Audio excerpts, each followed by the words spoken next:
le capitaine Ibrahim Traoré a suspendu les permis miniers de toutes les sociétés étrangères, y compris celles russes. Mais en réalité, Ibrahim Traoré n'a eu d'autre choix que de faire table rase. Il s'avère qu'il a appris les activités secrètes des entreprises étrangères au Burkina Faso. Alors, comment a-t-il annulé les licences et que compte-t-il faire des milliers de tonnes d'or qui seront conservées au Burkina Faso ?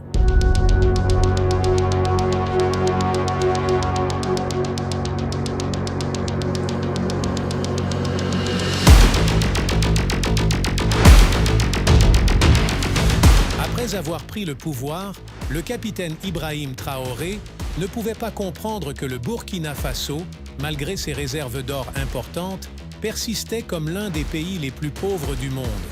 Il connaissait cette France. Le Burkina Faso était une ancienne puissance coloniale qui a joué un rôle dans l'obstruction du développement d'une industrie minière, aurifère autonome dans le pays. La France a imposé des accords commerciaux injustes au Burkina Faso pendant la période coloniale et après l'indépendance, garantissant que la France bénéficie de manière disproportionnée des ressources aurifères du Burkina Faso.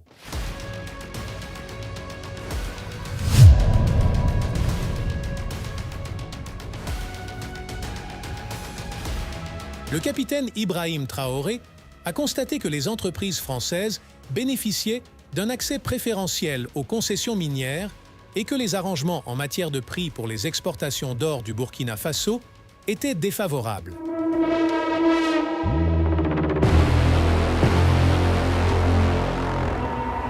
La France n'a pas apporté un soutien suffisant au développement d'une industrie locale d'exploitation aurifère au Burkina Faso. Au contraire, cela a encouragé le recours à l'expertise et aux technologies étrangères, entravant le transfert de connaissances et de compétences vers les citoyens burkinabés. Cela a entravé la capacité du pays à développer sa propre expertise dans l'extraction de l'or, ce qui a entraîné une dépendance à l'égard des acteurs étrangers. Capitaine Ibrahim Traoré. Nous avons compris la politique néfaste de la France dans la région du Sahel, et il s'est donné pour objectif de sortir le Burkina Faso de ce piège. Ces impérialistes, en plus de piller nos États, en plus de nous spolier, à travers les valeurs locaux qu'ils ont mis à la tête de nos États, États d'ailleurs qu'ils considèrent comme étant leur sous-préfecture, aujourd'hui a atteint son paroxysme en nous envoyant une horde de criminels qui tuent hommes, femmes et enfants. Nous supposons que c'est l'apogée de l'impérialisme et du néocolonialisme. Le vaillant peuple de Burkina Faso va les accompagner dans le déclin. Il y a 1 an de cela, nous nous sommes offusqués et nous nous sommes révoltés contre la manière de mener cette guerre. Le peuple nous a confié une mission. Nous ne doutons aucunement de notre peuple, de sa vaillance, de sa résilience.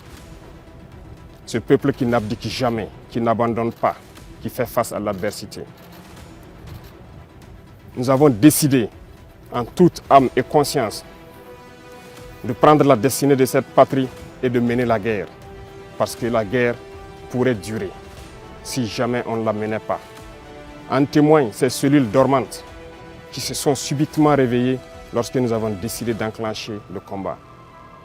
Ces derniers jours, vous avez pu remarquer l'intensité de la bataille qui nous reconforte dans notre thèse qu'il y avait plusieurs cellules dormantes qui devraient entretenir cette guerre pendant des décennies et des décennies. En engageant cette bataille, nous avons fait appel aux fils et aux filles de la nation. Nous ne doutions point. Les gens ont répondu présent. Plus que ce que nous estimons, et aujourd'hui encore plus, les gens sont déterminés à s'engager pour la bataille. Nous remercions ce vaillant peuple d'avoir compris ce message. En plus de cela, nous avons souhaité à ce que le peuple finance sa propre guerre. Ce qui a été compris. Aujourd'hui, les gens soutiennent, appuient les forces combattantes comme ils peuvent. Beaucoup de choses sont faites, mais nous allons encore demander encore plus de sacrifices.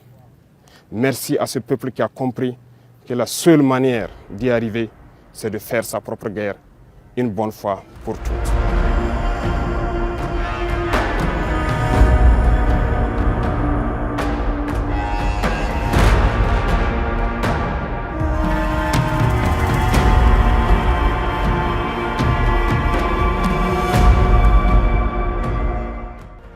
Ibrahim Traoré a donc décidé de consolider d'abord tous ses pouvoirs.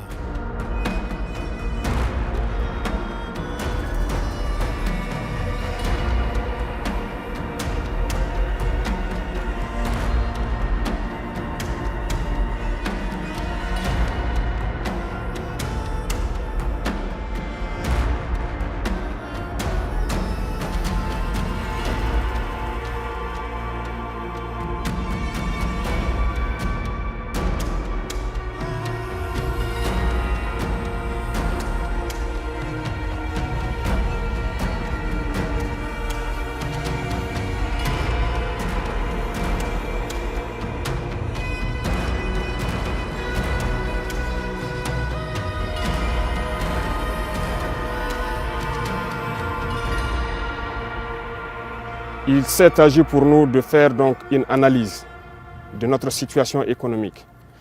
Et à l'issue de cette analyse, nous nous sommes rendus compte qu'il fallait prendre un certain nombre de mesures. Et nous avons dit à compter de janvier, un certain nombre de mesures seront prises. Pas pour mettre la pression ou pour empêcher certains d'exercer leurs fonctions, mais c'est pour le bonheur du Burkina Faso. Il faut que nous créions la richesse, que nous puissions employer nos jeunes. C'est dans ce sens que nous allons développer le commerce interne. Ici en Afrique, nous avons jugé nécessaire de nous mettre ensemble, surtout au Sahel, parce que nous ne pourrons rien faire sans union. Ce qui a mené donc à la création de l'Alliance des États du Sahel, une alliance de défense a priori, mais qui évoluera vers une alliance économique et bien plus. L'AES est un espace qui est aujourd'hui victime de terrorisme barbare, violent. Mais aujourd'hui, nous avons compris et les peuples ont compris qu'il faille s'unir. Et nous invitons tous les autres Africains, tous ces peuples brimés, à pouvoir s'unir pour faire face à l'adversité. Nous défendrons l'espace de l'AES comme si nous défendons nos propres terres ici. Parce que nous avons décidé de nous unir avec nos pays frères du Mali, du Niger, pour en faire de nos espaces un seul espace. Aller et venir, commercer et défendre, ramener la paix, la prospérité, la sécurité. Parce que nos peuples ont droit au bonheur. L'Eldorado dont nos peuples rêvent, nous pouvons le créer ici. Et nous avons confiance en ce peuple.